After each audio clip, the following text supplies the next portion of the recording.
서울대학교 병원 응급실 복도는 억수같이 쏟아지는 빗소리에 묻혀 음산한 기운이 감돌고 있었다.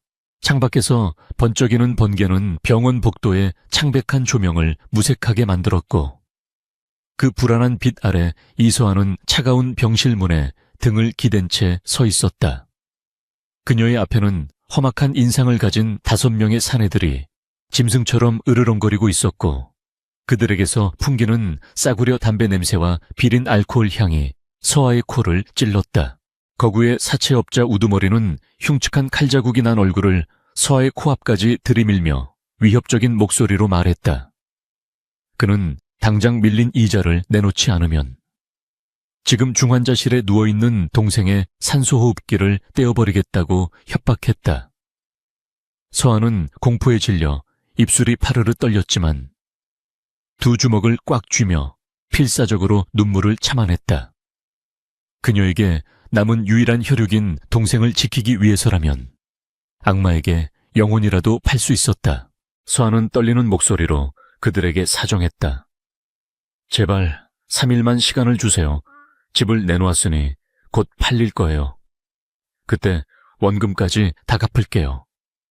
하지만 그녀의 간절한 호소는 놈들에게 그저 비웃음거리에 불과했다.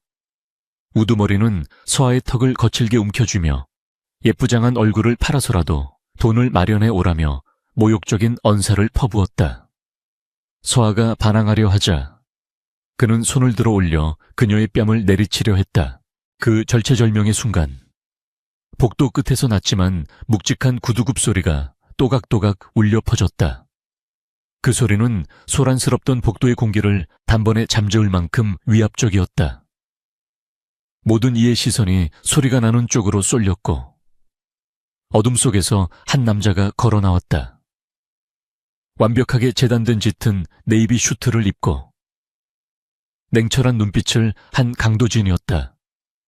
그의 뒤로는 건장한 경호원들이 그림자처럼 따르고 있었다.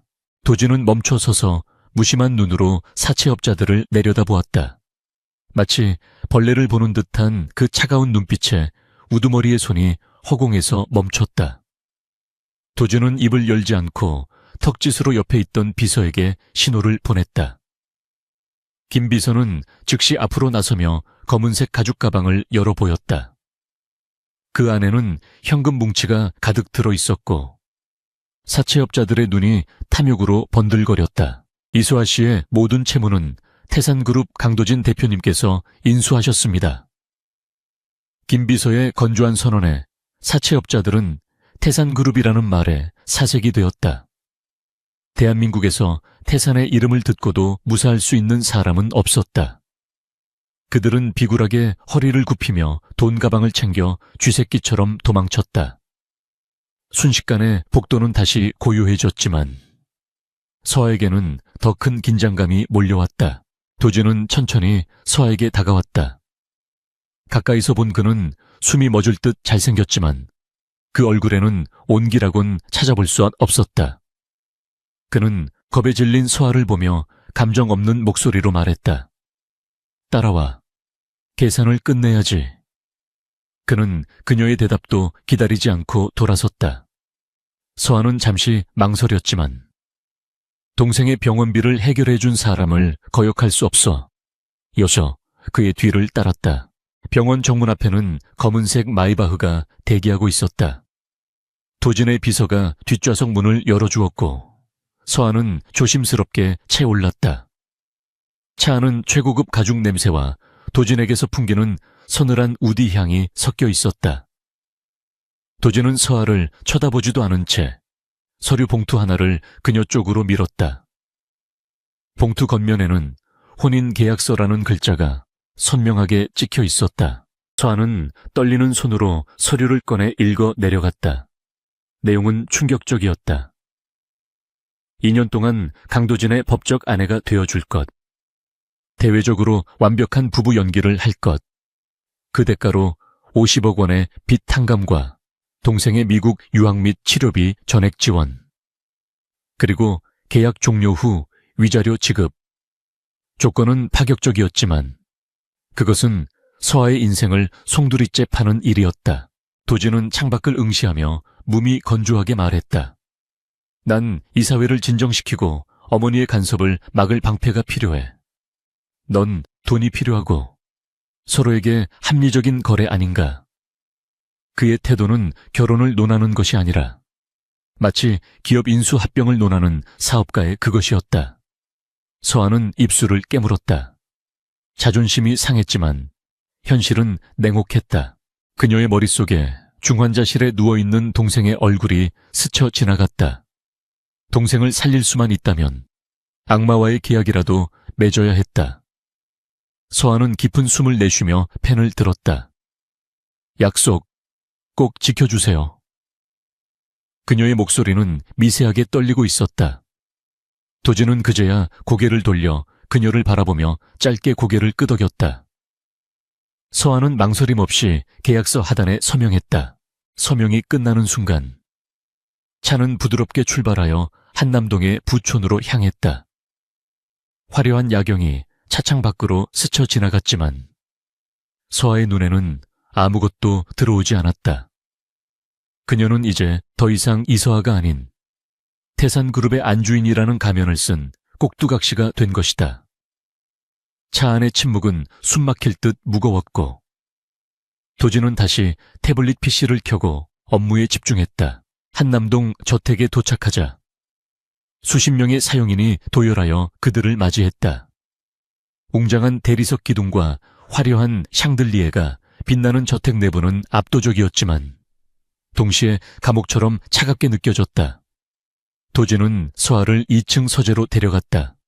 서재는 그의 성격처럼 모노톤으로 꾸며져 있었고 빈틈없이 정리된 책장들이 위압감을 주었다. 도진은 책상에 걸터앉아 서아를 내려다보며 마지막 경고를 날렸다. 이 집에서 네가 누릴 수 있는 건 돈과 명예뿐이야. 내 사랑이나 관심 따위는 기대하지 마. 그의 눈빛은 얼음장처럼 차가웠다. 만약 선을 넘거나 귀찮은 감정을 내비친다면 이 계약은 즉시 파기다. 알겠나? 그것은 부부의 서약이 아닌 고용주의 명령이었다.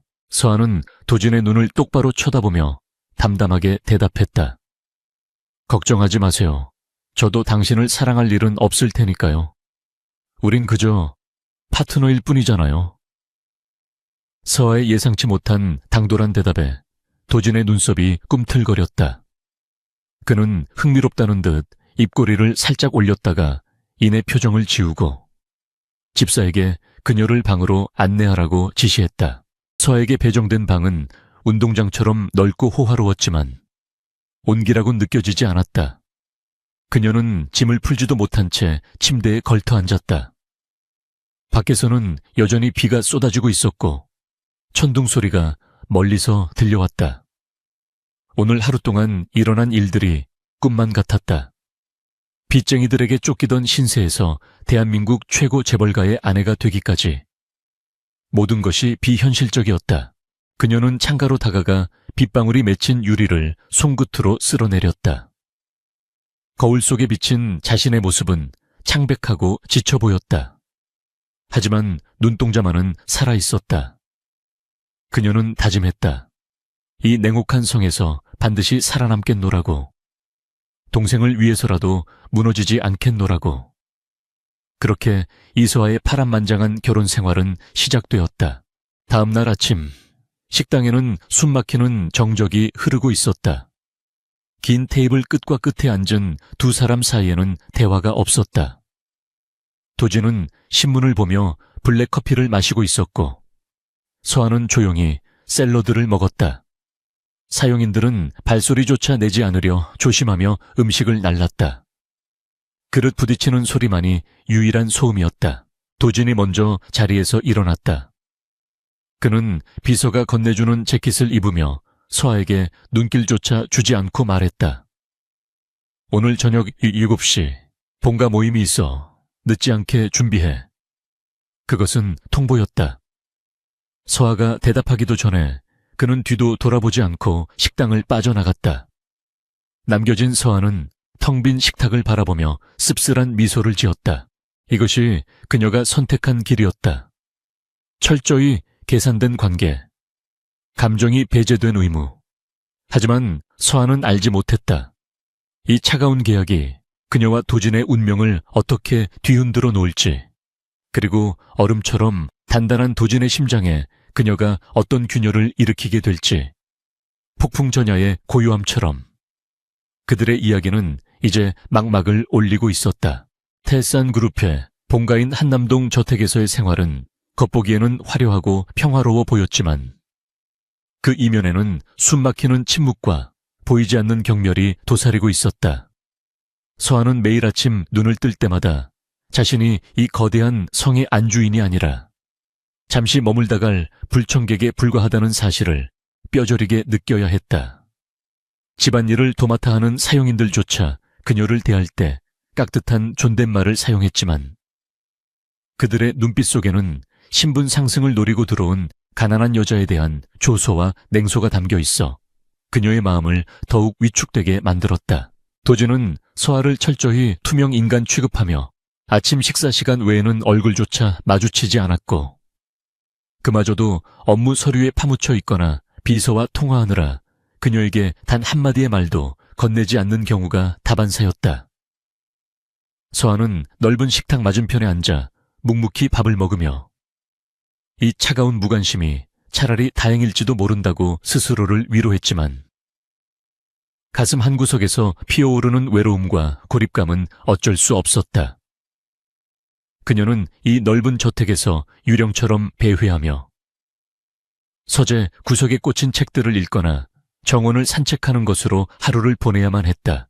그러던 어느 날 오후 예고도 없이 불청객이 저택을 방문하면서 서아의 불안한 평화는 산산조각이 났고 그녀는 처음으로 강씨 가문의 잔혹한 내부 권력 다툼을 목격하게 되었다. 도진의 새어머니이자 태산그룹의 안주인 행세를 하는 최 여사가 화려한 옷차림으로 거실에 들어섰을 때 집안의 공기는 순식간에 얼어붙었고 사용인들은 모두 고개를 숙인 채 숨조차 크게 쉬지 못했다. 최 여사는 소파에 거만하게 앉아 서아를 머리끝부터 발끝까지 훑어보며 마치 시장 물건을 감정하듯 노골적이고 불쾌한 시선을 던졌다.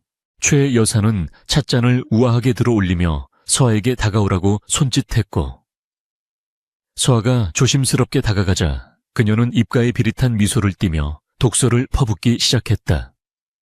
그녀는 서아의 출신 성분을 들먹이며 빚 때문에 팔려온 주제에 감히 태산의 며느리 자리를 꿰찬 것이 얼마나 가소로운 일인지 모욕적인 언사로 비난했다.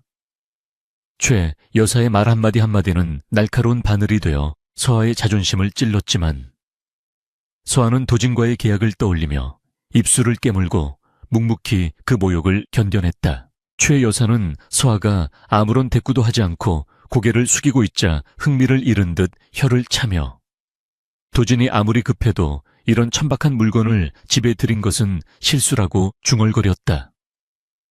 그녀는 자리에서 일어나며 서아에게 경거망동하지 말고 쥐 죽은 듯 지내라고 경고했고 만약 도진의 발목을 잡는 일이 생긴다면 가만두지 않겠다는 섬뜩한 협박을 남기고 사라졌다. 최 여사가 떠난 뒤에도 거실에는 그녀가 남기고 간 독한 향수 냄새와 함께 모멸감이 짙게 배어 있어 서아는 한참 동안이나 그 자리에 못 박힌 듯 서 있어야 했다. 그날 저녁 퇴근한 도진은 평소보다 더 날카롭고 예민해 보였는데 그는 집에 들어오자마자 서아에게 오늘 밤 중요한 자선 파티가 있다는 사실을 통보했다. 그것은 단순한 사교 모임이 아니라 태산그룹의 대외적인 이미지를 공고히 하고 정재계의 유력 인사들과 관계를 다지는 중요한 비즈니스의 장이었다. 도진은 서아에게 디자이너들이 준비한 드레스를 입고 준비하라고 지시하며 오늘 밤 그녀의 역할은 그저 그의 옆에서 우아하게 미소 짓는 인형이 되는 것이라고 차갑게 못 박았다. 전문 스타일리스트들의 손길을 거쳐 서아는 완전히 다른 사람으로 변신했는데 짙은 남색의 벨벳 드레스는 그녀의 하얀 피부와 완벽한 대조를 이루며 고혹적인 매력을 발산했다. 화려한 다이아몬드 목걸이와 귀걸이는 그녀의 가녀린 목선을 돋보이게 했고 올린 머리는 그녀의 단아하면서도 기품 있는 얼굴선을 드러내 주었다. 거울 속에 비친 자신의 모습을 보며 서한은 낯설음을 느꼈지만 동시에 이 화려한 겉모습이 자신을 보호해줄 갑옷이 되어주기를 간절히 바랐다. 도준은 준비를 마친 서아를 보고 잠시 멈칫하며 시선을 떼지 못했는데 평소의 수수한 모습과는 전혀 다른 그녀의 압도적인 아름다움에 순간적으로 넋을 잃은 듯했다. 하지만 그는 곧바로 냉정함을 되찾고 그녀의 팔을 잡으며 파티장에서 절대 말실수를 하거나 튀는 행동을 하지 말라고 거듭 경고했다. 그의 차가운 손길과 단호한 목소리는 서아에게 현실을 자각하게 했고 그녀는 다시금 마음을 다잡으며 그의 완벽한 액세서리가 되겠다고 다짐했다. 파티장은 대한민국 상위 1%가 모이는 장소답게 화려함의 극치를 보여주었는데 거대한 샹들리에 아래에서 샴페인 잔을 든 사람들이 삼삼오오 모여 담소를 나누고 있었다. 도준과 서아가 입구에 들어서자 수많은 카메라 플래시가 터지고 사람들의 시선이 그들에게 집중되었는데 그 시선 속에는 호기심과 부러움 그리고 질투가 뒤섞여 있었다. 서아는 긴장감으로 손에 땀이 났지만 도준의 팔짱을 낀 채 연습한 대로 우아한 미소를 유지하며 그들의 시선을 당당하게 받아냈다. 도준은 서아를 파티장 한 구석에 데려다 놓고 잠시 기다리라고 말한 뒤 비즈니스 파트너들과 인사를 나누기 위해 인파 속으로 사라졌다. 홀로 남겨진 서아는 주변 사람들의 수근거림을 들을 수 있었는데 그들은 그녀가 도진과 정략 결혼한 상대라느니 집안이 망해서 팔려왔다느니 하는 악의적인 소문을 거침없이 입에 올리고 있었다. 서아는 그들의 말에 상처받지 않으려고 애쓰며 샴페인 잔을 만지작거리며 도진이 돌아오기만을 기다렸다. 그때 파티장 중앙에서 갑자기 소란스러운 소리가 들려왔고 서아의 시선은 자연스럽게 그쪽으로 향했는데 그곳에는 도진이 난처한 표정으로 서 있었다. 프랑스에서 온 유력한 투자자인 뒤랑 회장이 얼굴을 붉히며 격양된 목소리로 무언가를 항의하고 있었고 도진의 곁에 있던 통역사는 당황하여 식은땀을 흘리며 제대로 통역을 하지 못하고 있었다. 분위기는 순식간에 험악해졌고 주변 사람들은 무슨 일이 일어났는지 궁금해하며 그들을 둘러싸기 시작했다. 뒤랑 회장은 태산그룹이 자신을 무시했다며 당장이라도 계약을 파기하고 돌아가겠다고 소리쳤는데 통역사는 전문 용어와 뒤랑 회장의 빠른 사투리를 알아듣지 못해 쩔쩔매고 있었다. 도진은 영어로 상황을 진정시키려 했지만 자존심이 강한 뒤랑 회장은 프랑스어 외에는 듣지 않겠다고 고집을 부리며 상황을 더욱 악화시켰다. 이것은 단순한 오해가 아니라 도진을 공영에 빠뜨리기 위해 누군가가 고의로 미숙한 통역사를 배치한 함정임이 분명해 보였다. 도진이 곤란해하는 모습을 지켜보던 서아는 망설임 없이 인파를 헤치고 그들 쪽으로 걸어갔는데 그녀의 심장은 쿵쿵 뛰었지만 발걸음은 침착하고 단호했다. 그녀는 도진의 옆에 서서 뒤랑 회장에게 정중하게 고개를 숙이며 유창하고 완벽한 프랑스어로 인사를 건넸다. 그녀의 갑작스러운 등장과 수준 높은 프랑스어 발음에 뒤랑 회장은 놀란 표정으로 그녀를 바라보았고 도진 역시 믿을 수 없다는 듯 눈을 크게 떴다. 서아는 침착하게 뒤랑 회장의 불만을 경청한 뒤 그가 오해하고 있는 부분에 대해 문화적 차이와 예술적 비유를 들어 설명하며 그의 마음을 달래기 시작했다. 그녀는 대학 시절 불문학을 전공하고 프랑스 유학을 준비하며 익혔던 지식과 언어 능력을 10분 발휘하여 단순히 말을 번역하는 것을 넘어 상대방의 감정을 어루만지는 대화를 이끌어 나갔다. 그녀의 지적이고 우아한 태도에 뒤랑 회장의 표정은 점차 누그러졌고 흥분했던 분위기는 차분하게 가라앉았다. 서아는 뒤랑 회장이 평소 관심을 가지고 있던 프랑스 고전 문학의 한 구절을 인용하며 태산그룹의 비전이 그 문학적 가치와 어떻게 연결되는지 재치 있게 설명했다. 그녀의 말에 감탄한 뒤랑 회장은 한박웃음을 터뜨리며 서아의 손등에 키스했고, 도진에게 이렇게 훌륭하고 지적인 아내를 두었다며 칭찬을 아끼지 않았다. 위기일발의 상황이 순식간에 화기애애한 분위기로 반전되자 지켜보던 사람들은 서아에게 감탄과 경외의 박수를 보냈다.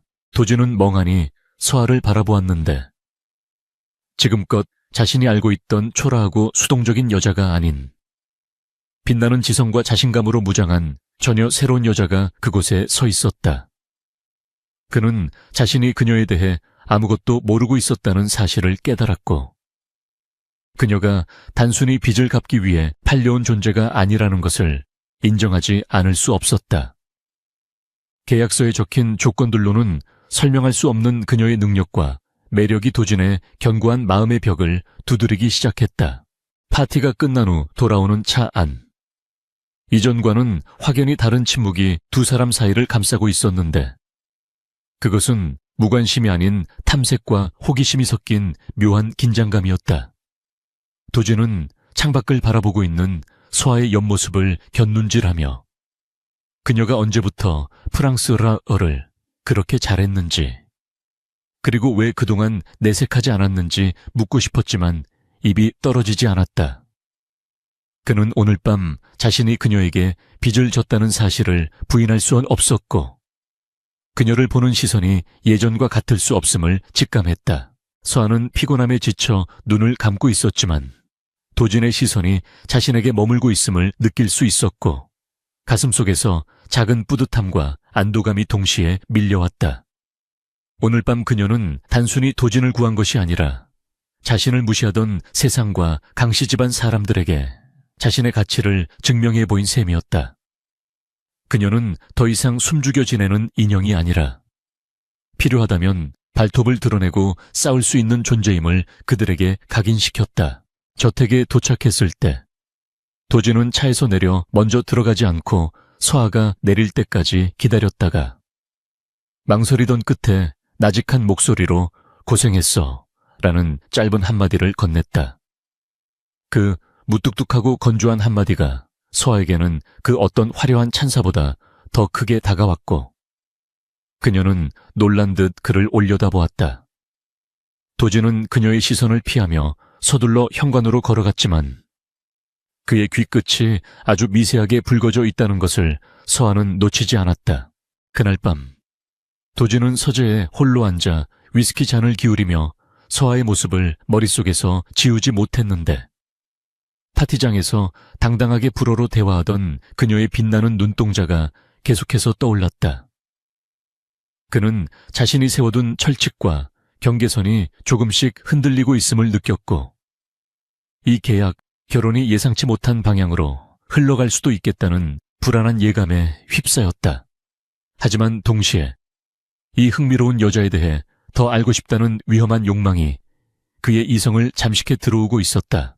서아 역시 침대에 누워 잠을 이루지 못하고 있었는데 도진의 마지막 한마디가 귓가에 맴돌며 묘한 울림을 주었기 때문이었다. 그녀는 그가 여전히 차갑고 냉정한 사람이지만 그 안에 감춰진 인간적인 면모를 아주 잠깐 엿본 것 같은 기분이 들었다. 늑대들이 우글거리는 연회장에서 살아남은 그녀는 이제 더 큰 폭풍이 몰려올 것을 예감하면서도 이상하게도 두려움보다는 앞으로 다가올 날들에 대한 막연한 기대를 품게 되었다. 어둠 속에서 두 사람의 운명은 서서히, 그러나 확실하게 얽히기 시작했고, 계약으로 시작된 이 관계는 이제 단순한 비즈니스를 넘어 복잡하고 위험한 감정의 소용돌이 속으로 빨려 들어가고 있었다. 창밖에는 여전히 차가운 밤바람이 불고 있었지만 저택 안 두 사람의 마음속에는 설명할 수 없는 미세한 열기가 피어오르고 있었다. 이것이 사랑의 시작인지 아니면 파멸의 전조인지 아직은 아무도 알 수 없었다. 6시 지난밤의 파티 사건 이후 도진과 서아 사이에는 묘한 기류가 흐르고 있었다.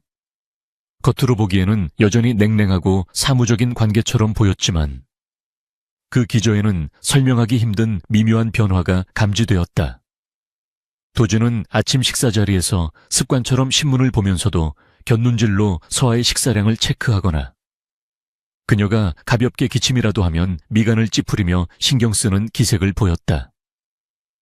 물론 그는 자신의 이러한 변화를 애써 부정하며 단지 계약 파트너의 건강 관리가 비즈니스에 중요하기 때문이라고 스스로를 합리화했다. 서아 역시 도진의 태도가 아주 조금 부드러워졌음을 느꼈지만 그것이 일시적인 변덕일 것이라 생각하며 마음을 다잡았다. 그녀는 여전히 이 거대한 저택과 태산그룹이라는 정글 속에서 살아남아야 하는 이방인이었고 도준은 언제든 그녀를 내칠 수 있는 포식자였다. 그러던 중 서아는 시어머니인 최 여사의 호출을 받고 태산그룹 본사로 심부름을 가게 되었다. 그것은 명백히 서아를 회사 직원들 앞에서 망신 주려는 의도가 다분한 짓이었지만 거절할 명분이 없었다. 태산그룹 본사 로비에 들어선 서아는 수많은 직원의 시선을 한몸에 받으며 위축감을 느꼈다. 그녀가 회장실로 향하는 전용 엘리베이터 쪽으로 걸어가고 있을 때 뒤에서 누군가 거칠게 그녀의 어깨를 잡아챘다. 돌아보니 그곳에는 도진의 이복 동생이자 최 여사의 친아들인 강민재 상무가 서 있었다. 그는 술과 여자 문제로 회사 내에서 악명 높은 트러블 메이커였고 도진을 눈의 가시처럼 여기며 호시탐탐 후계자 자리를 노리는 인물이었다. 민재는 서아를 위아래로 훑어보며 비릿한 웃음을 흘렸는데 그 눈빛은 마치 먹잇감을 앞에 둔 하이에나처럼 탐욕스럽고 불쾌했다. 그는 직원들이 오가는 로비 한복판에서 큰 소리로 서아를 50억짜리 짜가 형수님이라고 부르며 모욕을 주기 시작했다. 민재는 서아에게 가까이 다가와 그녀의 귓가에 입을 떼고 빚 때문에 팔려온 주제에 고상한 척하지 말라며 저속한 언어로 그녀의 자존심을 짓밟았다. 서아는 치밀어 오르는 분노를 억누르며 차가운 표정으로 그를 응시했다.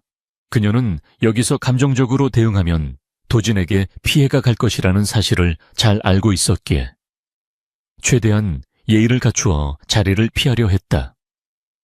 하지만 그녀의 침착한 태도는 오히려 민재의 열등감을 자극했고 그는 서아의 팔목을 강하게 움켜쥐며 그녀를 억지로 자신의 쪽으로 끌어당겼다. 로비에 있던 직원들은 숨을 죽인 채 이 광경을 지켜보고 있었지만 누구도 감히 오너 일가의 일에 끼어들 엄두를 내지 못했다. 민재는 서아의 팔을 비틀며 형이 질리면 자신에게 오라는 입에 담지 못할 말을 내뱉었다. 서아는 고통에 신음하면서도 지지 않고 그를 노려보며 사과를 요구했지만 민재는 비웃으며 손을 들어 그녀의 뺨을 내리치려 했다. 그 순간 로비 전체를 얼어붙게 만드는 서늘한 냉기가 감돌았고 민재의 손목은 허공에서 누군가의 강력한 악력에 의해 저지당했다.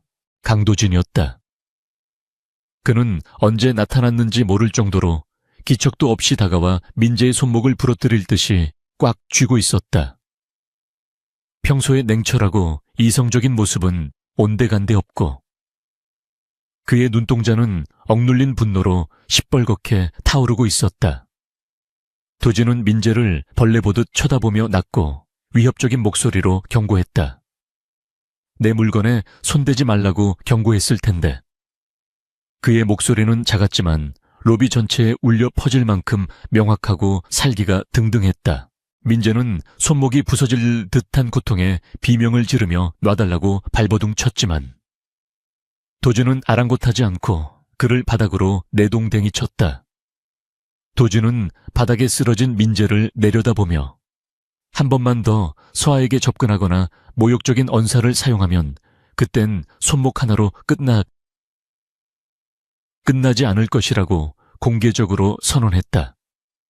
직원들은 도진의 폭발적인 분노에 경악을 금치 못했는데 감정을 좀처럼 드러내지 않는 냉혈한 CEO가 한 여자를 위해 이토록 격분하는 모습은 전례가 없는 일이었다. 도준은 멍하니 서 있는 서아의 손을 거칠게 낚아채고 전용 엘리베이터로 향했다. 엘리베이터 문이 닫히고 둘만의 공간이 되자 도준은 거친 숨을 몰아쉬며 넥타이를 느슨하게 풀었다. 그는 서아를 향해 왜 가만히 있었냐며 바보처럼 당하고만 있는 것이 계약 조건에 포함되어 있냐고 소리쳤다. 그의 화는 민재를 향한 것이기도 했지만 동시에 서아를 지키지 못했다는 자기 자신에 대한 혐오와 알 수 없는 초조함에서 비롯된 것이었다. 서아는 도진의 질책에 억울함이 복받쳐 올라 눈시울이 붉어졌다. 그녀는 자신도 싸우고 싶었지만 당신의 입장이 곤란해질까봐 참았다고. 당신이 말한 그놈의 계약 때문에 자존심도 버리고 버티고 있는 것이라고 맞받아쳤다. 서아의 떨리는 목소리와 눈물 고인 눈동자를 본 도진은 순간 말문이 막혔고 심장이 옥죄어 오는 듯한 통증을 느꼈다. 그는 자신이 그녀에게 얼마나 잔인한 짓을 강요하고 있는지 처음으로 자각했다. 회장실에 도착한 도진은 서아를 소파에 앉히고 구급상자를 가져왔다. 그는 무릎을 꿇고 앉아 민재에게 잡혀 붉게 멍이 든 그녀의 손목에 약을 발라주기 시작했다. 그의 손길은 아까의 폭력적인 모습과는 정반대로 믿을 수 없을 만큼 조심스럽고 섬세했다. 차가운 약이 피부에 닿자 서아는 움찔했지만 도진은 그녀의 손을 놓지 않고 묵묵히 치료를 계속했다. 도진은 서아의 손목을 붕대로 감으며 나지막이 말했다. 앞으로는 누구도 너를 함부로 대하게 두지 않겠다고. 설령 그것이 내 가족이라 할지라도 용서하지 않겠다고. 그것은 계약서에는 없는 내용이었고 도진 스스로도 자신이 왜 이런 말을 하는지 이해할 수 없었다. 단지 그녀가 상처받는 것을 보는 것이 참을 수 없이 싫다는 본능적인 감각만이 그의 이성을 지배하고 있었다. 서아는 도진의 정수리를 내려다보며 심장이 쿵쿵 뛰는 것을 느꼈다. 얼음처럼 차가운 줄만 알았던 이 남자의 내면에 뜨거운 불꽃이 숨겨져 있다는 것을 알게 된 순간이었다. 그녀는 조심스럽게 다른 한 손을 들어 도진의 어깨에 올리려다 멈칫하며 거두었다. 아직 그들 사이에는 계약이라는 거대한 벽이 존재했고 이 감정이 연민인지 사랑인지 정의할 수 없었기 때문이다. 그날 오후 회사 내에는 도진이 아내를 위해 이복 동생을 응징했다는 소문이 삽시간에 퍼져나갔다. 이 사건은 도진의 냉혈한 이미지를 희석시키는 동시에 서아가 단순한 허수아비가 아니라 도진이 아끼는 존재라는 인식을 심어주었다. 하지만 이것은 동시에 최 여사와 민재의 증오심에 기름을 붓는 격이 되었고 그들은 더 악랄하고 은밀한 계획을 세우기 시작했다. 도진은 업무에 집중하려 애썼지만 소파에 앉아 책을 읽고 있는 서아에게 자꾸만 시선이 갔다. 그녀의 존재가 자신의 공간을 채우고 있다는 사실이 묘하게 안도감을 주면서도 한편으로는 그녀가 언제 사라질지 모른다는 불안감을 불러일으켰다. 그는 비서에게 지시하여 서아의 전담 경호팀을 비밀리에 구성하도록 명령했고 그녀의 일거수일투족을 보고받기로 했다. 이는 보호라는 명분 아래 시작된 집착의 서막이었다. 퇴근길 차 안에서 도진은 서아에게 앞으로는 혼자 다니지 말고 반드시 기사를 대동하라고 엄명했다. 서아는 그의 과잉보호가 부담스러우면서도 싫지 않았다. 그녀는 창밖을 바라보며 슬며시 미소를 지었는데 춥고 외롭던 그녀의 세상에 아주 작은 난로 하나가 켜진 것 같은 기분이었다. 두 사람은 서로의 손을 잡지는 않았지만 그들 사이의 공기는 이전보다 훨씬 따뜻하고 밀도가 높아져 있었다. 한편 최 여사는 민재의 팔에 깁스를 해주며 분노의 몸을 떨고 있었다. 그녀는 도진이 서에게 빠져 이성을 잃어가고 있다고 판단했고 이를 역이용하여 도진을 파멸시킬 계획을 구상했다. 그녀는 어둠 속에서 누군가에게 전화를 걸어 은밀한 지시를 내렸다. 그 여자를 처리해 도진이가 가장 아파할 방법으로 폭풍 전야의 고요함 속에서 더 큰 위기가 서아와 도진을 향해 다가오고 있었다. 제주도의 푸른 바다는 순식간에 잿빛으로 변했고 평화롭던 하늘은 검은 구름으로 뒤덮이며 거센 폭풍우를 예고하고 있었다. 도진과 서한은 중요한 리조트 개발 사업의 현장 시찰을 위해 제주도에 내려왔으나 예상치 못한 기상 악화로 인해 섬의 외곽에 위치한 태산그룹 소유의 프라이빗 별장에 고립되고 말았다. 도로는 산사태로 끊겼고 통신마저 불안정한 상황에서 그들은 외부와 단절된 채 오직 두 사람만이 존재하는 공간에 남겨지게 되었다. 별장은 절벽 위에 세워진 현대적인 건축물로 평소라면 아름다운 경치를 자랑했겠지만 지금은 몰아치는 비바람 속에 위태롭게 서 있는 고독한 성처럼 느껴졌다. 빗줄기가 통유리창을 거칠게 때리는 소리가 실내를 가득 채웠고 간헐적으로 치는 번개는 어두운 거실을 순간적으로 하얗게 밝혔다. 도진은 창가에 서서 밖을 응시하고 있었는데 그의 안색은 창백하다 못해 투명해 보였고 이마에는 식은땀이 맺혀 있었다. 사실 도진에게는 비 오는 날, 특히 천둥 번개가 치는 밤에 대한 깊은 트라우마가 있었다. 어린 시절 어머니를 잃었던 교통사고가 바로 이런 날 밤에 일어났기 때문이었다.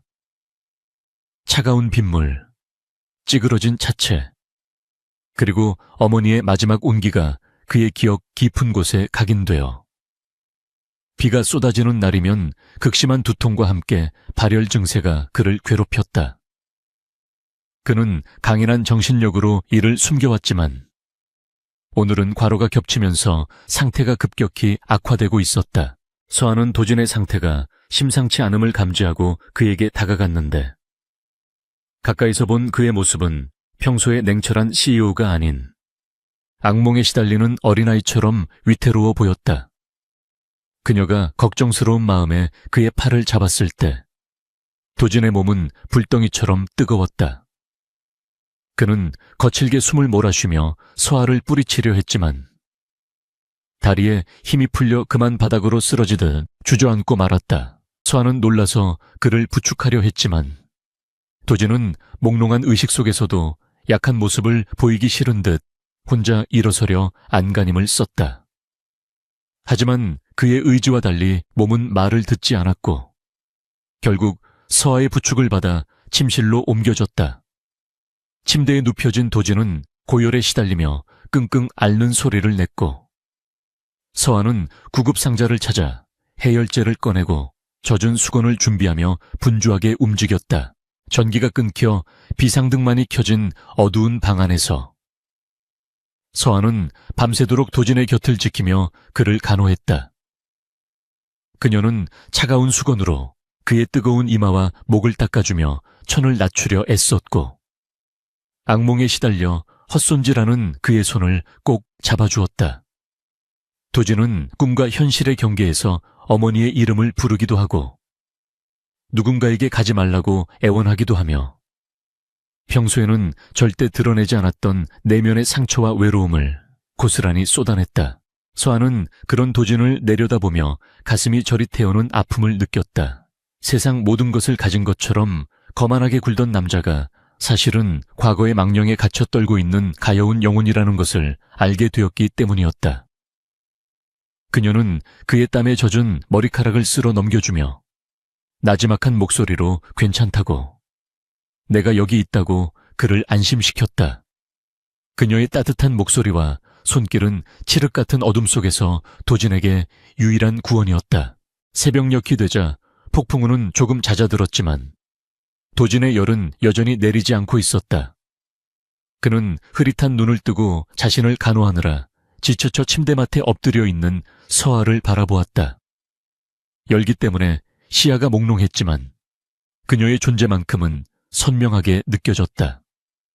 그는 무거운 손을 들어 조심스럽게 그녀의 뺨을 만졌고 서아는 그 손길에 놀라 잠에서 깨어 그를 바라보았다. 두 사람의 시선이 허공에서 얽혔고 그 순간 방 안에는 빗소리마저 삼켜버릴 듯한 무거운 정적이 흘렀다. 도준은 지금 눈앞에 있는 여자가 계약으로 묶인 가짜 아내라는 사실을 잊은 채 본능이 이끄는 대로 행동했다. 그는 서아의 뒷목을 감싸쥐고 자신의 쪽으로 끌어당겼고 서아는 거부할 틈도 없이 그의 뜨거운 입술을 받아들여야 했다. 그것은 부드럽고 달콤한 키스가 아니라 서로의 고통과 갈증을 확인하는 듯한 절박하고 격정적인 입맞춤이었다. 도진은 고열로 인해 뜨거워진 숨결을 그녀에게 불어넣으며 마치 그녀가 사라질까봐 두려운 사람처럼 그녀를 강하게 껴안았다. 서아 역시 처음에는 당황했지만 곧 그의 떨리는 몸과 간절함을 느끼고 조심스럽게 그의 등에 팔을 둘러 그를 받아주었다. 이성의 끈이 끊어진 그 밤, 두 사람은 계약서의 조항들을 까맣게 잊고 서로의 천에 의지했다. 도진은 서아를 침대로 끌어들여 품에 안았고 서아는 그의 가슴에 귀를 대고 거칠게 뛰는 심장 소리를 들으며 묘한 안정감을 느꼈다. 그동안 쌓아왔던 경계심과 오해가 눈 녹듯 사라지고 그 자리에는 오직 두 남녀의 원초적인 감정만이 남았다.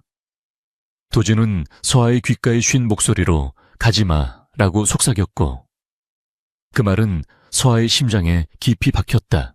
그러나 아침 햇살이 창문을 통해 들어오면서 마법 같던 밤의 기운은 사라지고 냉혹한 현실이 다시 찾아왔다. 도진은 눈을 뜨자마자 자신의 품에 안겨 잠들어 있는 서아를 보고 소스라치게 놀라 몸을 일으켰다. 지난밤의 기억이 필름처럼 스쳐 지나가자 그는 당혹감과 수치심에 얼굴이 굳어졌다. 자신이 가장 경계하던 감정의 통제를 잃고 계약관계인 여자에게 약점을 보였다는 사실을 견딜 수가 없었다. 도진은 자고 있는 서아를 깨우지 않기 위해 조심하는 것이 아니라 마치 더러운 것을 피하듯 급하게 침대에서 내려와 욕실로 들어갔다. 찬물로 샤워를 하며 그는 어젯밤의 일을 단순한 열병에 의한 실수로 치부하려 애썼다. 그는 거울 속에 비친 자신의 모습을 노려보며 다시는 이런 실수를 반복하지 않겠다고, 다시 그 완벽하고 냉철한 강도진으로 돌아가야 한다고 스스로를 세뇌시켰다. 서아가 잠에서 깨어 부스스한 눈으로 거실로 나왔을 때 도진은 이미 옷을 갈아입고 소파에 앉아 노트북을 두드리고 있었다. 그의 등은 칼로 챈 듯 꼿꼿했고 주변에는 점날 수 없는 차가운 기운이 감돌고 있었다. 서아는 어젯밤의 기억 때문에 얼굴을 붉히며 조심스럽게 그에게 다가가 몸 상태는 괜찮은지 물었지만 돌아온 대답은 비수처럼 날카로웠다. 도진은 시선조차 주지 않으신 채 어젯밤 일은 자신이 아파서 제정신이 아니었으니 깨끗이 잊으라고 차갑게 말했다. 그는 그것이 아무 의미 없는 해프닝이었으며 착각하지 말라고 덧붙였다. 그의 말은 서아의 가슴을 후벼 팠고 어젯밤 그가 보여주었던 간절함과 취약함이 모두 거짓이었나 하는 의구심마저 들게 했다. 서아는 입술을 깨물며 눈물을 참았고 알겠다고 짧게 대답한 뒤 등을 돌렸다. 서울로 돌아오는 비행기 안에서 두 사람 사이에는 숨막히는 침묵만이 흘렀다. 하지만 그 침묵의 성질은 이전과는 완전히 달랐다. 예전의 침묵이 무관심에서 비롯된 것이었다면 지금의 침묵은 서로에 대한 억눌린 감정과 상처, 그리고 말로 다 할 수 없는 복잡한 심경이 뒤섞인 무거운 것이었다. 도진은 서류를 보는 척했지만 한 줄도 읽지 못했고 서아는 창밖에 구름만 하염없이 바라보며 마음을 정리하려 애썼다. 서울에 도착하자마자 도진은 회사로 직행해버렸고 서아는 혼자 저택으로 돌아왔다. 그녀는 텅 빈 방에 앉아 자신의 입술을 만져보며 혼란스러워했다. 도진의 차가운 말과 달리 그의 눈빛은 흔들리고 있었고 그가 자신을 밀어내는 것이 진심이 아님을 본능적으로 느낄 수 있었기 때문이다. 하지만 그가 쌓아 올린 마음의 벽은 너무나 높고 견고해서 그녀가 감히 넘을 수 있을지 확신이 서지 않았다. 한편 도진은 집무실에 앉아 비서가 가져온 보고서를 찢어버리며 폭주하고 있었다. 아무리 일에 집중하려 해도 서아의 걱정스러운 눈빛과 따뜻한 손길, 그리고 달콤했던 입술의 감촉이 머릿속에서 떠나지 않았다. 그는 자신이 서아에게 빠져들고 있다는 사실을 인정하기 두려웠다. 사랑이라는 감정은 그에게 있어 약점이고 사치였으며 과거 어머니를 잃었을 때처럼 소중한 것을 또다시 잃게 될까봐 무서웠던 것이다. 그날 저녁, 도진은 일부러 늦게 귀가하여 서아와 마주치는 것을 피하려 했지만 운명의 장난처럼 거실에서 마주치고 말았다. 서아는 그를 기다리고 있었던 듯 소파에 앉아 있다가 그가 들어오자 벌떡 일어났다. 도진은 그녀를 무시하고 지나치려 했지만 서아가 그의 앞을 막아서며 할 말이 있다고 단호하게 말했다. 서아는 도진의 눈을 똑바로 바라보며 당신이 아무리 밀어내고 부정해도 어젯밤 우리가 나눈 감정은 진짜였다고 말했다. 그녀는 당신이 과거의 상처 때문에 두려워하는 것은 알겠지만 자신을 기만하고 도망치지 말라고 직언했다. 도진은 그녀의 당돌함에 말문이 막혔지만 동시에 가슴 한구석이 찌릿해지는 것을 느꼈다. 그 누구도 그에게 이렇게 솔직하게 다가온 적이 없었기 때문이었다. 도진은 끓어오르는 감정을 억누르며 계약을 위반한 것은 당신이니 그 대가를 치르게 될 것이라고 으름장을 놓았다. 하지만 그의 목소리에는 예전과 같은 위압감이 없었고 오히려 애처로운 떨림이 섞여 있었다. 그는 서아를 남겨두고 도망치듯 서재로 들어가 문을 잠갔다. 문 하나를 사이에 두고 선 두 사람은 서로의 존재를 강렬하게 의식하며 긴 밤을 지새웠다. 이 사건은 두 사람의 관계를 돌이킬 수 없는 지점으로 몰고 갔다. 이제 그들은 단순한 계약 부부가 아니었다. 서로의 가장 깊은 상처를 보았고 가장 내밀한 감정을 나누었지만 그것을 인정하지 못해 괴로워하는 연인과도 같았다. 그리고 이 미묘한 균열은 곧 다가올 초에 여사의 음모 앞에서 두 사람을 더욱 위태롭게 만들 약점이자 동시에 서로를 지키게 할 유일한 무기가 될 것이었다.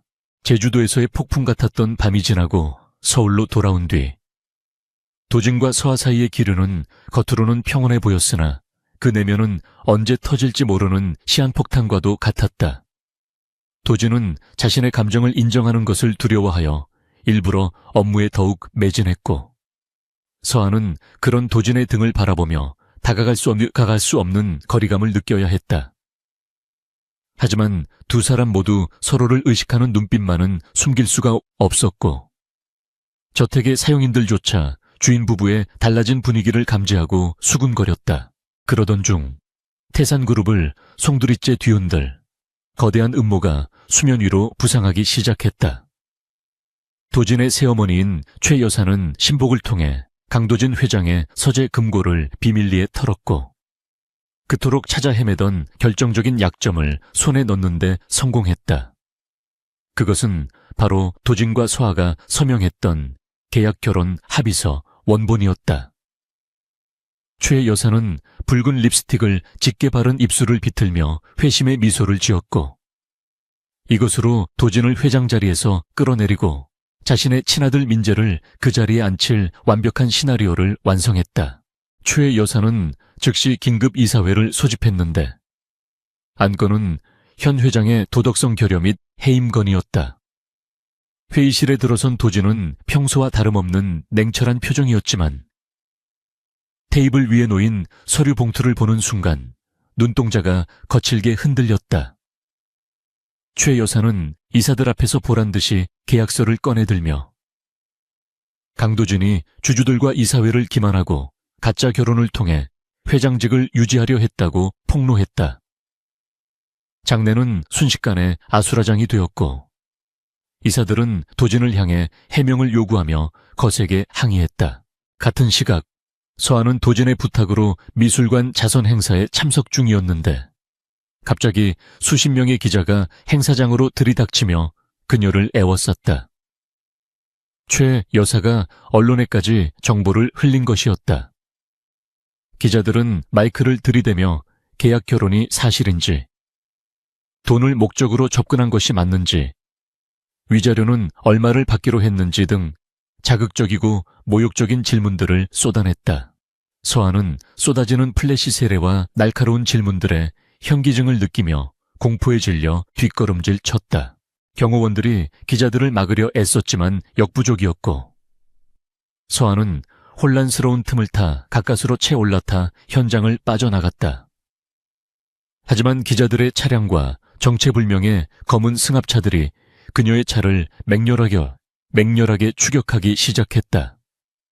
빗길 속에서 벌어진 위험천만한 추격전은 마치 영화의 한 장면처럼 아슬아슬하게 이어졌고, 서한은 핸들을 꽉 잡은 채 공포에 떨며 도진의 이름을 속으로 되뇌었다. 이사회장에서는 도진이 궁지에 몰려 있었다. 최 여사는 당장 사임서에 서명하면 이 추문을 덮어주겠다고 협박하며 승자의 미소를 지었다. 도진이 주먹을 꽉 쥐고 반격을 준비하려던 찰나, 그의 비서가 사색이 되어 회의실 문을 박차고 들어왔다. 비서는 도진의 귓가에 서의 차량이 정체불명의 차량들에 의해 벼랑 끝으로 몰리고 있다는 충격적인 소식을 전했다. 그 순간 도진의 머릿속에서 태산그룹의 회장직, 경영권 방어, 주가 폭락 같은 단어들은 하얗게 증발해버렸다. 오직 빗길을 질주하며 공포에 떨고 있을 서아의 모습만이 선명하게 떠올랐다. 그는 망설임 없이 자리에서 벌떡 일어났고, 사임서에 서명하라는 최 여사의 고함과 이사들의 만류를 뒤로 한 채 회의실 문을 박차고 나갔다. 그에게는 지금 1조 원짜리 그룹보다 단 한 사람의 목숨이 더 중요했다. 도진은 직접 차를 몰고 서아의 위치가 잡히는 강변도로를 향해 미친 듯이 질주했다. 엑셀러레이터를 끝까지 밟으며 그는 제발 무사하기만을 기도했고, 자신이 그동안 서아에게 얼마나 모질게 대했는지 뼈저리게 후회했다. 만약 그녀에게 무슨 일이 생긴다면 자신은 평생을 지옥 속에서 살게 될 것임을 직감했다. 이것은 단순한 책임감이 아니었다. 그것은 심장이 찢어질 듯한 부정할 수 없는 사랑이었다. 한편 서아의 차는 끈질기게 따라붙는 검은 승합차에 위협 운전의 중심을 잃고 가드레일을 들이받은 뒤 멈춰 섰다. 차체에서는 연기가 피어올랐고, 서아는 이마에서 피를 흘리며 의식을 잃어가고 있었다. 승합차에서 내린 괴한들이 서아의 차로 다가오려는 순간, 멀리서 굉음과 함께 도진의 스포츠카가 들이닥쳐 그들 앞을 가로막았다. 차에서 내린 도진은 이성을 잃은 야수와도 같았다. 그는 쇠파이프를 들고 덤벼드는 괴한들을 맨손으로 제압하며, 평소에 꼿꼿한 회장님의 모습은 온데간데 없고 처절한 남자의 본능만을 드러냈다. 피투성이가 된 주먹으로 마지막 놈을 쓰러뜨린 도진은 비틀거리며 서아의 차로 달려갔다. 찌그러진 문을 억지로 뜯어내고 피를 흘리며 축 늘어진 서아를 안아들었을 때, 도진의 눈에서는 뜨거운 눈물이 빗물과 섞여 흘러내렸다. 병원 응급실 앞은 다시 한번 긴장감에 휩싸였다. 수술실에 불이 켜지자 도진은 젖은 옷을 갈아입을 생각도 하지 못한 채 망부석처럼 문 앞을 지켰다. 뒤늦게 달려온 비서가 이사회가 무산되었고 주가가 폭락하고 있다는 보고를 했지만 도진은 들은 채도 하지 않았다. 그는 피 묻은 자신의 손을 바라보며 권력을 위해 사랑을 도구로 삼았던 자신의 오만함이 결국 그녀를 다치게 했다는 죄책감에 괴로워했다. 몇 시간 뒤 수술실 문이 열리고 의사가 나왔다. 다행히 생명에는 지장이 없지만 뇌진탕과 갈비뼈 골절로 절대 안정이 필요하다는 소견이었다. 도진은 그제야 다리에 힘이 풀려 의자에 주저앉았다.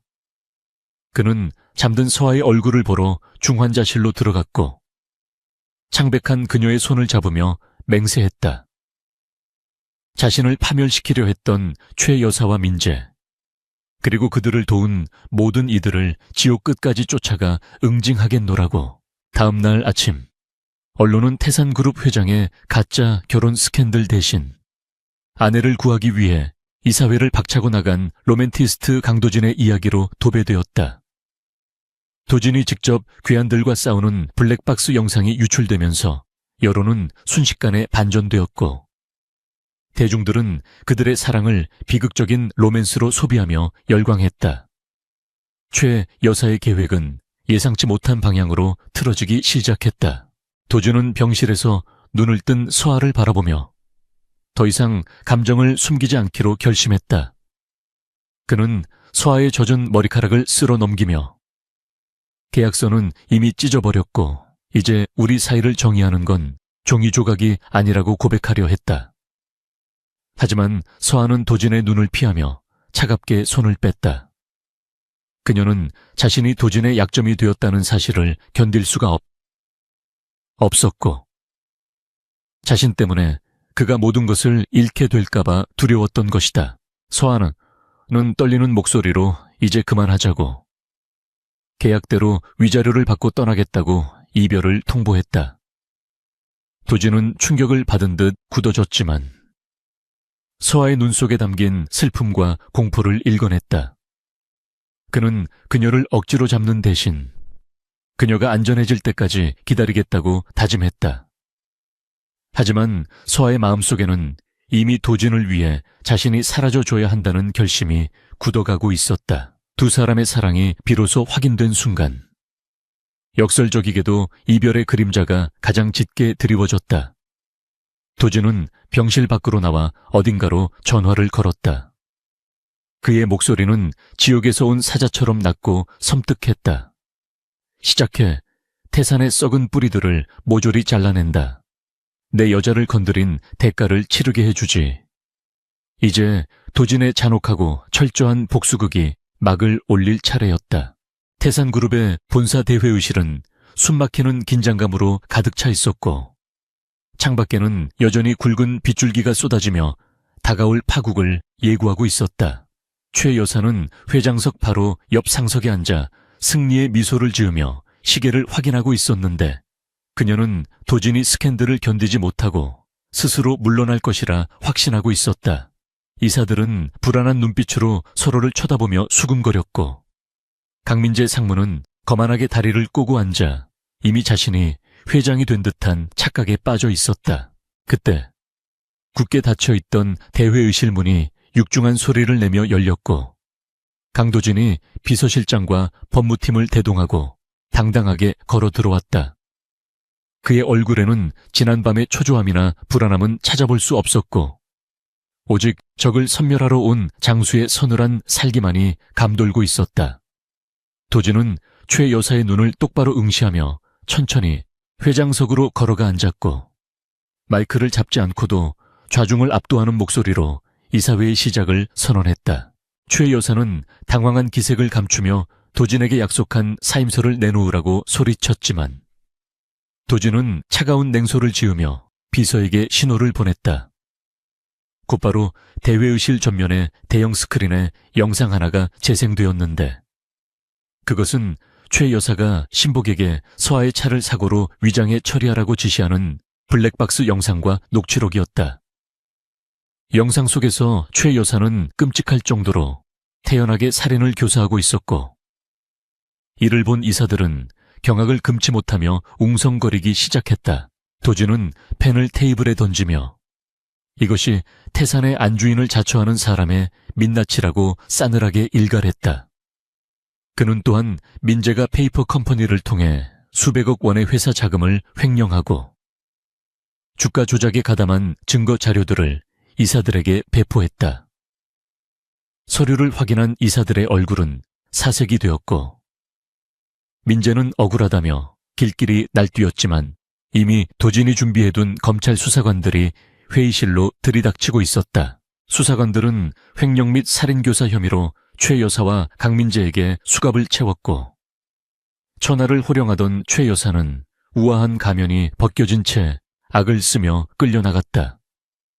민재는 도진을 향해 저주를 퍼부으며 발버둥 쳤지만 도진은 그를 벌레 보듯 무시하며 차갑게 돌아앉았다.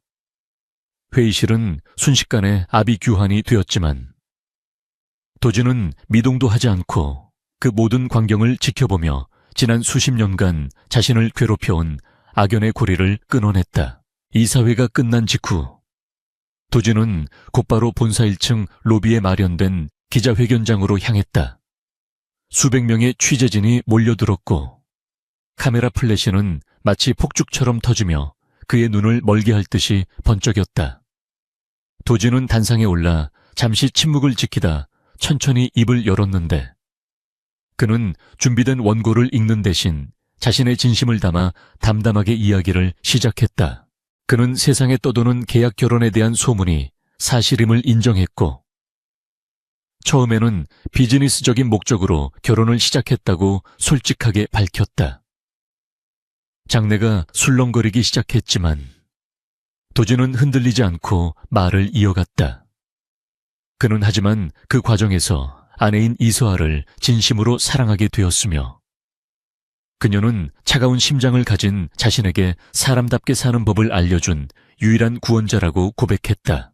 도진은 카메라를 정면으로 응시하며 어제 발생한 사고는 단순한 교통사고가 아니라 아내를 해치려던 세력의 범죄였음을 폭로했다. 그는 자신의 부족함으로 인해 사랑하는 사람을 지키지 못했다는 자책감에 목이 메는 듯 잠시 말을 잇지 못했다. 그리고 그는 태산그룹 회장직을 걸고 아내를 다치게 한 모든 이들을 법의 심판대 위에 세울 것이며 앞으로 남은 생은 오직 이서와 한 사람만을 위해 살겠다고 전 국민 앞에서 맹세했다. 이 생중계 화면은 병실에 누워있는 서아의 텔레비전에서도 나오고 있었다. 서아는 붕대를 감은 손으로 입을 막은 채 하염없이 눈물을 흘리고 있었다. 천하의 강도진이 자신의 치부를 드러내고 한 여자 때문에 무릎을 꿇는 모습은 그녀의 가슴을 송두리째 뒤흔들었다. 그녀는 그가 자신을 얼마나 사랑하는지 확인했지만 동시에 자신이 그의 가장 큰 약점이자 아킬레스건이 되었다는 사실을 뼈저리게 실감했다. 기자회견을 마친 도진은 수행원들도 물리치고 곧장 병원으로 달려왔다. 병실 문을 열고 들어온 그의 모습은 지쳐 보였지만 눈빛만은 그 어느 때보다 뜨겁고 간절했다. 그는 침대 곁으로 다가와 서아를 부서질 듯 조심스럽게 끌어안았고 서아의 어깨에 얼굴을 묻은 채 어린아이처럼 흐느꼈다. 그동안 억눌러왔던 공포와 안도감이 한꺼번에 터져나온 것이었다. 도진은 품에서 꼬깃꼬깃해진 계약서를 꺼내 서아의 눈앞에서 갈기갈기 찢어버렸다. 종이 조각들이 눈처럼 바닥으로 흩날렸고 도진은 서아의 손을 잡고 쉰 목소리로 말했다. 이제 우리 사이에 계약 따위는 없다고. 빚도 의무도 모두 사라졌으니 오직 사랑만으로 다시 시작하자고 애원했다. 그는 그녀 없이는 단 하루도 살 수 없는 불완전한 존재가 되어버렸음을 고백했다. 서아는 도진의 젖은 눈가를 닦아주며 고개를 끄덕였지만 그녀의 눈동자 깊은 곳에는 말할 수 없는 슬픔이 고여 있었다. 그녀는 도진이 잠시 자리를 비운 사이 창밖을 바라보며 깊은 생각에 잠겼다. 최 여사는 제거되었지만 태산이라는 거대한 왕국에는 여전히 수많은 적이 도사리고 있을 것이고 자신은 언제든 도진을 흔들 수 있는 인질이 될 수 있다는 두려움이 엄습했다. 도진은 며칠 밤을 새운 탓에 서아의 곁에서 깜빡 잠이 들었고 서아는 곤히 잠든 그의 얼굴을 한참 동안이나 바라보았다. 날카로운 콧날과 굳게 담은 입술. 하지만 잠든 모습은 세상 모르고 자는 소년처럼 순수해 보였다. 그녀는 그의 이마에 가볍게 키스하며 작별 인사를 속삭였다. 당신은 왕이 되어야 해요. 나 같은 약점은 없는 완벽하고 강한 왕이. 서아는 아픈 몸을 이끌고 조용히 짐을 챙겼다. 그녀는 도진이 선물해 주었던 다이아몬드 반지와 목걸이를 협탁 위에 올려두고 그 옆에 짧은 편지 한 통을 남겼다. 그녀는 자신이 떠나는 것이 그를 위한 최선의 사랑 방식이라고 믿었다. 그녀가 곁에 있는 한도진은 끊임없이 위협받을 것이고 자신을 지키느라 정작 중요한 것을 놓칠지도 모른다는 생각에 가슴이 미어지는 결단을 내린 것이다. 새벽의 푸른 빛이 병실을 채울 무렵 서아는 뒤도 돌아보지 않고 병실을 나섰다. 복도를 걸어가는 그녀의 발걸음마다 눈물이 떨어졌지만 그녀는 입술을 깨물며 걸음을 재촉했다. 병원 로비를 빠져나와 택시에 올라타는 순간 그녀는 억지로 참고 있던 오열을 터뜨렸다. 사랑하기 때문에 떠난다는 진부한 말이 자신의 현실이 될 줄은 꿈에도 몰랐던 것이다. 몇 시간 뒤 햇살이 병실 안을 비출 때 도진은 눈을 떴다. 그는 습관처럼 옆자리를 더듬었지만 손끝에 닿는 것은 차가운 시트뿐이었다. 불길한 예감에 심장이 덜컥 내려앉은 그는 벌떡 일어나 욕실과 복도를 확인했지만 서아의 모습은 어디에도 없었다. 협탁 위에 놓인 반지와 편지를 발견한 순간 그의 세상은 다시 한번 무너져 내렸다. 떨리는 손으로 편지를 펼치자 서아의 단정한 글씨체가 눈물 자국으로 번져 있었다. 당신을 너무 사랑해서 당신의 짐이 되고 싶지 않아요. 나를 잊고 최고의 자리에 오르세요. 멀리서 기도할게요. 편지를 다 읽은 도진은 믿을 수 없다는 듯 고개를 저으며 병실 밖으로 뛰쳐나가 서아의 이름을 목 놓아 불렀다. 하지만 돌아오는 것은 병원 복도의 메아리뿐이었다. 도진은 비서실에 전화를 걸어 공항, 터미널, 기차역 등 모든 출구 봉쇄를 지시하며 고함을 질렀다. 그의 눈은 광기로 번들거렸고 이성은 마비되었다. 그녀가 없는 태산그룹 회장직 따위는 그에게 아무런 의미가 없었다. 그는 그녀를 찾기 위해서라면 지구 끝까지라도 쫓아갈 기세였지만 서아는 이미 도진의 손이 닿지 않는 곳으로 사라진 뒤였다. 그날 이후 강도준은 완전히 다른 사람이 되었다. 그는 더욱 냉혹하고 철두철미한 경영자가 되어 태산그룹을 글로벌 기업으로 성장시켰지만 그의 눈에서는 웃음기가 완전히 사라졌다. 그는 매일 밤 술에 취해 서아의 사진을 들여다보며 그리움과 원망이 뒤섞인 독백을 쏟아냈다. 그는 서아가 자신을 버린 것이 아니라 자신을 지키기 위해 숨었다는 것을 알기에 더욱 고통스러워했다. 계절이 바뀌고 해가 바뀌어도 도진의 집착에 가까운 추적은 멈추지 않았다. 그는 전 세계에 사립탐정을 고용하여 서아의 흔적을 찾았고 작은 단서라도 나오면 만사를 제쳐두고 달려갔다. 하지만 서아는 마치 증발이라도 한 듯 그림자조차 찾을 수 없었다. 도진은 점차 말라가며 피폐해졌지만 태산의 왕좌는 그 어느 때보다 견고하게 지켰다. 그것이 서아가 원했던 모습이라고 믿었기 때문이다. 1, 2년이라는 시간이 흘렀지만 도진의 시간은 서아가 떠난 그날 새벽에 멈춰 있었다. 그는 여전히 그녀가 돌아올 자리를 비워두고 매일 아침 그녀를 생각하며 눈을 떴다. 사람들은 그가 변했다고 말했지만 그는 단지 껍데기만 남은 채 영혼은 서아와 함께 떠돌고 있을 뿐이었다. 그리고 운명은 그에게 잔인한 침묵 끝에 작은 기적을 준비하고 있었다. 어느 날 남해의 작은 바닷가 마을에서 꽃집을 운영하는 한국인 여자가 있다는 첩보가 들어왔다. 사진 속의 여자는 모자를 눌러 쓰고 있었지만 도진은 단번에 그녀를 알아볼 수 있었다. 흐릿한 사진 속에서도 그녀의 가녀린 어깨선과 특유의 분위기는 숨길 수 없었기 때문이다. 도진은 사진을 쥐고 오열하며 당장 헬기를 준비하라고 명령했다. 멈춰버린 그의 심장이 다시 거칠게 뛰기 시작했다. 남해의 쪽빛 바다가 내려다 보이는 작은 언덕 위 하얀색 페인트가 칠해진 아담한 건물 앞에는 바다 꽃집이라는 소박한 나무 간판이 바람에 흔들리고 있었다. 서울에서 사라진 이서아는 이곳에서 자신의 이름을 숨긴 채 조용히 꽃을 다듬으며 지난 1년의 시간을 보냈다. 화려했던 태산그룹의 안주인 자리를 버리고 선택한 삶은 평범했지만 그녀의 가슴 한구석에는 채워지지 않는 거대한 구멍이 뚫려 있었다.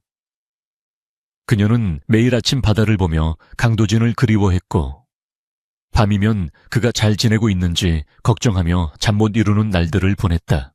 서아는 가게 앞 화단에 수국을 심으며 흙 묻은 장갑으로 땀을 닦아냈다. 마을 사람들은 그녀를 사연 있는 서울대기라 부르며 친절하게 대해주었지만 그녀의 눈동자에 서린 깊은 슬픔에 대해서는 묻지 않는 것이 암묵적인 규칙이었다. 그녀는 이곳에서의 삶이 영원히 지속될 것이라 믿으려 노력했지만 귓가에 맴도는 도진의 목소리와 따뜻했던 그의 천은 시간이 지날수록 더욱 선명해질 뿐이었다. 그녀는 자신이 도진을 떠난 것이 그를 위한 최선의 선택이었다고 수천 번 되뇌었지만 그것은 동시에 자신에게 내린 가장 가혹한 형벌이기도 했다. 그때 마을 어귀에서부터 낯선 검은색 세단 한 대가 먼지를 일으키며 올라오는 것이 보였다. 이 조용한 어촌 마을에는 어울리지 않는 고급 승용차의 등장에 서아의 심장이 덜컥 내려앉았다. 차가 꽃집 앞에 멈춰서고 뒷좌석 문이 열리며 익숙한 실루엣이 내렸다. 1년 전보다 훨씬 야위었지만 여전히 날카롭고 강렬한 기운을 내뿜는 남자. 강도진이었다. 서아는 들고 있던 모종삽을 떨어뜨리며 그 자리에 얼어붙고 말았다. 도진은 천천히, 아주 천천히 서아에게 다가왔다. 그의 시선은 서아의 얼굴에 고정된 채 조금의 흔들림도 없었다. 꿈에서도 그리던 얼굴을 마주한 도진의 눈시울이 순식간에 붉어졌다. 그는 서아의 코앞까지 다가와 멈춰 섰고 떨리는 손을 들어 흙 묻은 그녀의 뺨을 조심스럽게 감싸 쥐었다. 찾았다. 그의 목소리는 갈라져 있었고 그 한마디에는 지난 1년간의 지옥 같았던 그리움과 고통이 고스란히 담겨 있었다. 서아는 뒷걸음질 치며 도진의 손을 피하려 했다. 여길 어떻게 돌아가세요, 제발. 그녀는 눈물을 쏟으며 그를 밀어내려 했다. 자신이 다시 나타나면 도진이 또다시 위험에 빠질 것이라는 공포가 그녀를 사로잡았기 때문이었다. 하지만 도진은 이번에는 절대 물러서지 않았다. 그는 도망치려는 서아를 와락 껴안으며 그녀가 숨쉴 틈도 없이 강하게 자신의 품에 가두었다. 다시는 죽어도 너를 놓지 않아. 네가 없는 세상은 나에게 아무런 의미가 없어. 도진은 서아의 어깨를 잡고 그녀의 눈을 똑바로 바라보며 말했다. 네가 내 약점이라고 아니. 넌 내 유일한 안식처이자 힘이야. 네가 떠난 지난 1년 동안 나는 살아있는 게 아니었어. 태산의 회장 자리도 그 어떤 권력도 너 없이는 쓰레기 조각에 불과해. 그의 절절한 고백은 서아의 견고했던 방어벽을 단번에 무너뜨렸다. 도진은 이제 더 이상 자신을 위협할 적은 없으며 설령 세상 전체가 적으로 돌아서더라도 너 하나만은 지킬 수 있는 힘을 길렀다고 단언했다. 서아는 도진의 가슴을 주먹으로 치며 오열했다. 나 때문에 당신이 다치는 게 싫었어요. 너무 사랑해서 그래서 떠난 건데. 그녀의 울음 섞인 고백에 도진은 그녀의 눈물을 입술로 닦아주며 속삭였다. 사랑한다면 곁에 있어줘. 그게 나를 살리는 유일한 방법이야. 두 사람은 바닷바람이 불어오는 언덕 위에서 서로를 끌어안고 한참을 울었다. 오랜 시간 엇갈렸던 두 마음이 비로소 하나로 포개지는 순간이었다. 도진은 그날로 서울로 돌아가지 않고 서아의 작은 꽃집에 눌러 앉았다. 대한민국 1위 기업의 회장이 좁은 방에서 서아와 함께 밥을 먹고 꽃집 일을 도우며 소박한 일상을 보냈다. 그는 서툰 솜씨로 장미 가시를 다듬다가 손을 찔리기도 했지만 서아와 함께 있는 시간 자체를 행복해했다.